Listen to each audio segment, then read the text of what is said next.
hari ini kita sudah resmi laporkan ya si Ropina Septianda. Dalam hal ini juga sudah ditetapkan tersangka di sana ya oleh pihak Kepolisian Resor Aceh Barat Daya.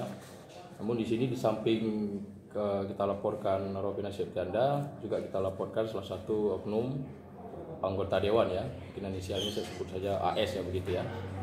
Di oknum anggota dewan ini kita laporkan ya dengan bukti-bukti kita yang ada, dengan dari klien kita ini, bahwa si oknum tersebut sewaktu klien kita menyerahkan uang ini turut bersama-sama meyakinkan, artinya uang yang dikirimkan dengan klien kita yang melalui si Ropina ini memang melalui si oknum tersebut.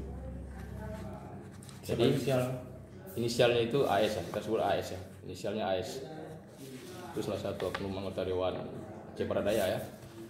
Dan ini ya rentetan yang dari dikirimkan itu ya. Jadi per tanggal 26 Februari 2020 itu langsung di store ke rekening atas nama oknum dewan tersebut ya. Itu sebesar 110 juta rupiah. Itu melalui tersangka Vina ya.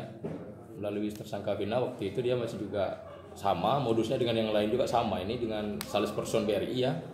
Jadi melalui Vina. Kemudian ini juga ada chat ya setelah diterima